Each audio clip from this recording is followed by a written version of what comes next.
I already missed the 12th Doctor. For reasons I don't understand, the Capaldi era is fairly unpopular and apparently even controversial. He's too old, he's too liberal. Moffat ruined his Doctor? You won't be getting any of that cynicism here. Before Capaldi's inception, his Doctor received some interesting criticisms.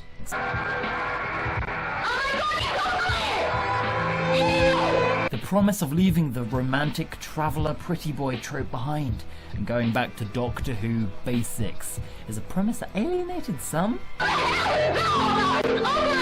okay, fuckity bye, but excited the diehards, and I laid somewhere in the middle. Moffat and Capaldi have really experimented with the character. They've taken him further than any previous incarnation would dare go. 12 has spent his time in the TARDIS figuring out if he's a good man, doubting his own sanity, finding his rocker aesthetic, finding Gallifrey. Yeah, more on that later. He's been vengeful, he's been untrustworthy. He's lost his best friend, his wife, his intellectual equal without any Tennant theatrics needed. And yet, character development is still quite subtle with the 12th Doctor. Probably because he's one of the best actors this series has ever had. He's been dramatic, he's been romantic, but if I had to put him into a category, you know he fits into Grumpy Space Grandpa. Someone once made a very funny joke that they could have a multi-Doctor crossover episode with Series 8, 12, Series 9, 12, and Series 10, 12, because they're all so different. He's gone from abandoning his friends and empathy flashcards to dishing out real-life relationship advice. The character came so far, and I would have taken 6 more seasons. So, I'm going to preface this video by being upfront. This Christmas I said goodbye to my favourite Doctor, and my favourite showrunner. I think this is the greatest era of the show. Series 8 is my masterclass, my bible on how I think Doctor Who should be approached and handled. Series 9 is a short collection of pretty good episodes. And Series 10 is passable. Just passable. But that is already so much more consistent than the era of Tennant or Matt Smith. And even when the episodes are bad, Capaldi is so compelling. I recognise that Stephen Moffat has turned a lot of people off the show in the past, me included. Back in 2013 I uploaded this, and almost dropped the show. Peter Capaldi followed the worst series of all time. I was worried because he had inherited the showrunner, the sense of humour, the production team, and the companion that I all hated.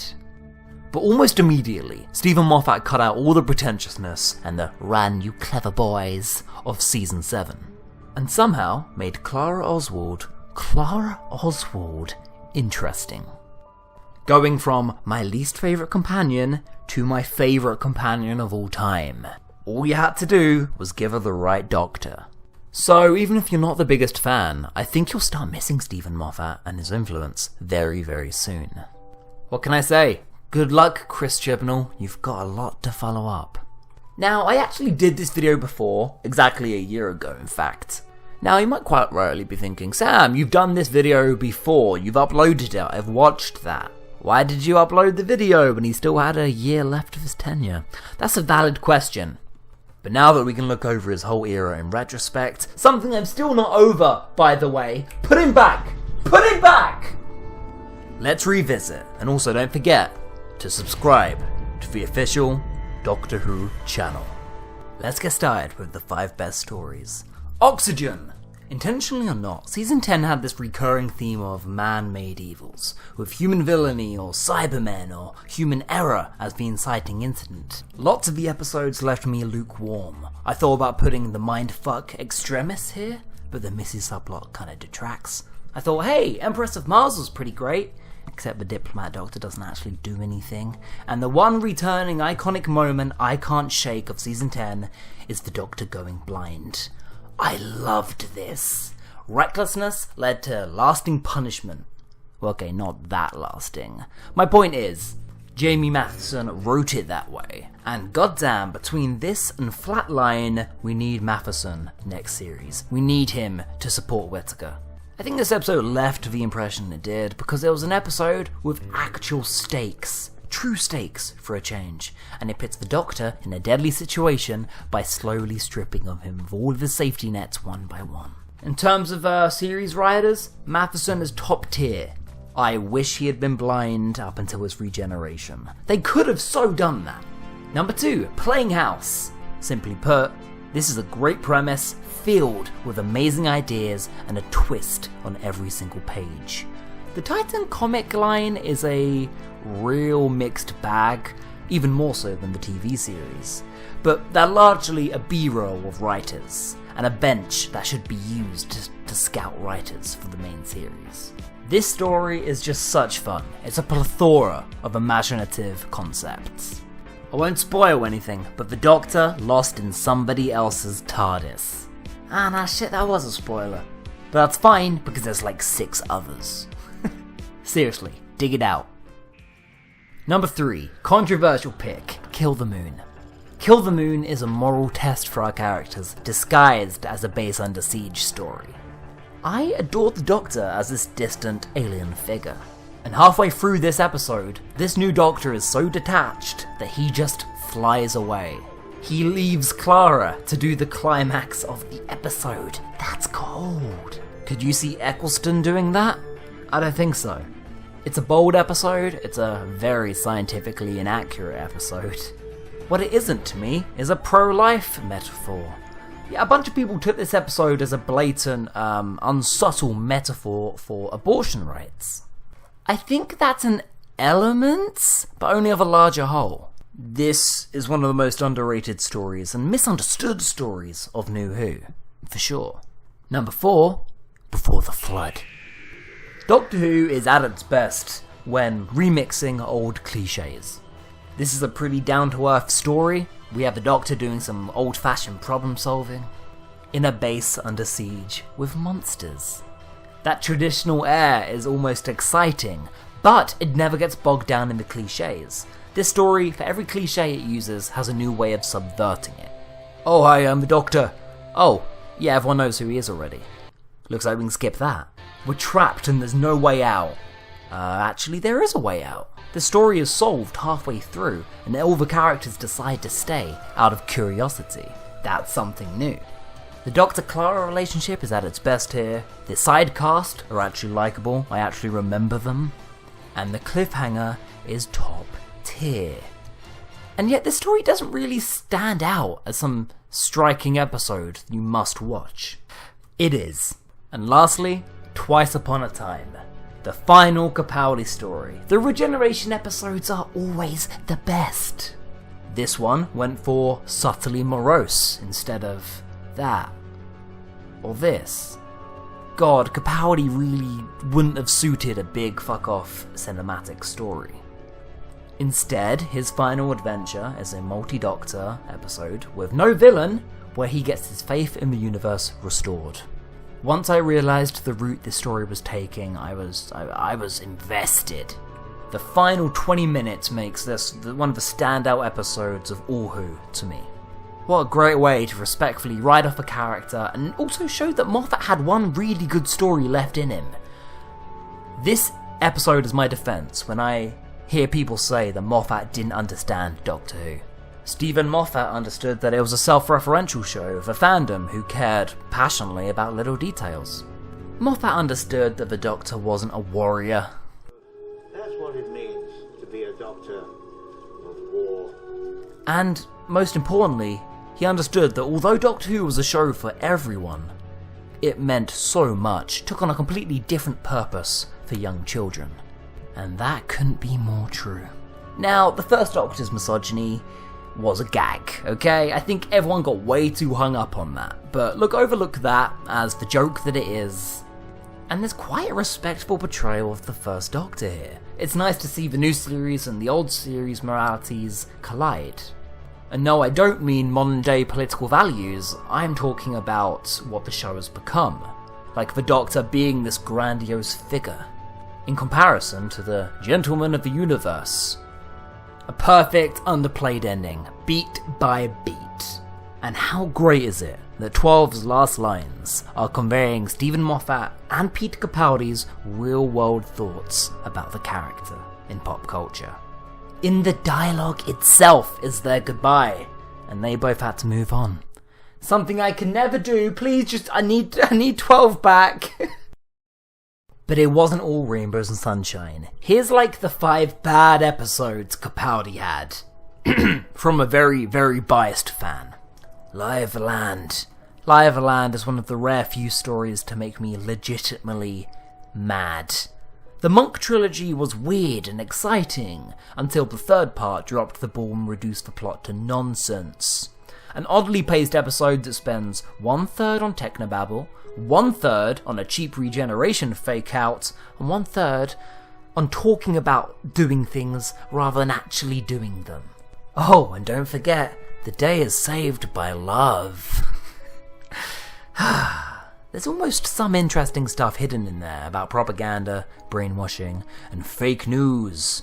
But God, don't actually say it. Don't actually say fake news. Subtlety, Moffats. It was a shame that the Monk trilogy was so all over the place. It was too muddled to appreciate, because it was so apparently clear that every episode was too different to create a concise trilogy. It reeks of a better episode, tacked onto an existing story, with mad filler. Also, fuck Bill's mum. Sorry, had to get that out there. Fuck Bill's mum. We were 10 episodes deep into Series 10 at this point, and Bill just had not blossomed into a good developed character. Next is probably the most infamous story in the show's history. Hellbent. Now, although this is a common and easy target, I actually found myself not livid last time I watched it. With a couple of improvements, the first half hour is great season finale. And then Moffat has his priorities in the wrong place. Fans are hell-bent on ripping this episode a new one. Maybe because it came after one of the best stories we've had in years. Maybe because you'd already dealt with your companion in an overly dramatic manner and we didn't need a whole other episode of it. Or maybe it was because after 9 years, 9 seasons, the Doctor was standing on Gallifrey. Something you established as the goal of this series for the next 50 years. And boom, he's here. And it doesn't matter.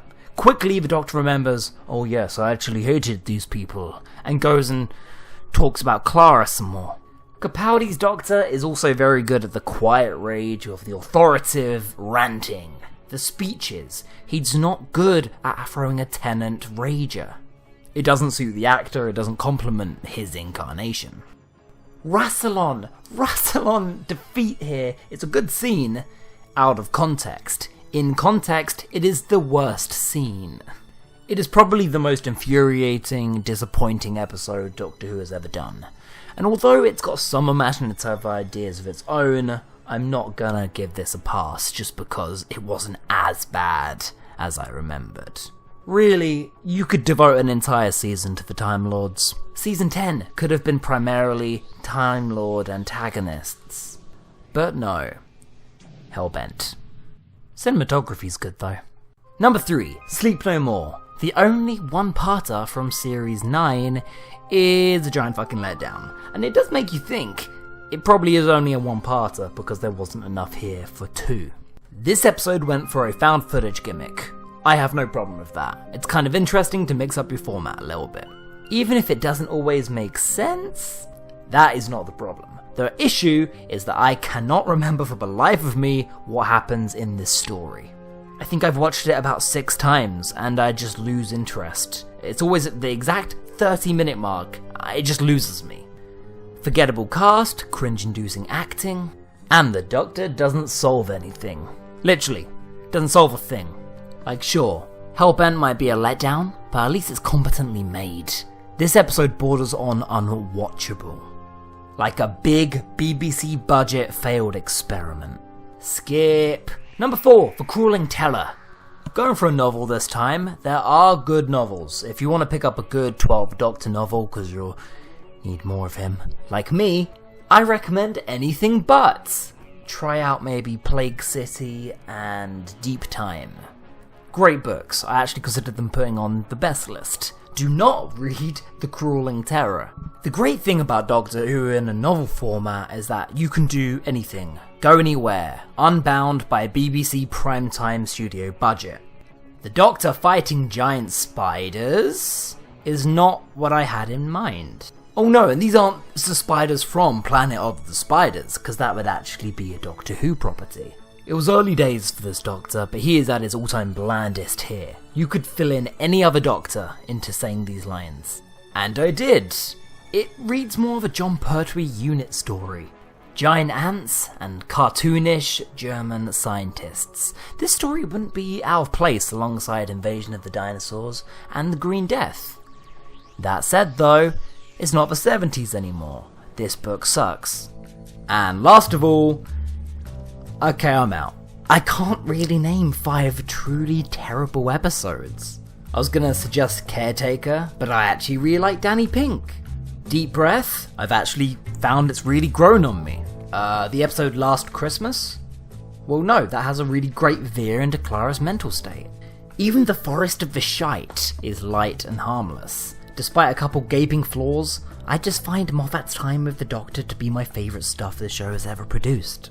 The perfect Series 8, the great Series 9, and the mediocre Series 10. That said, let's talk about Smile.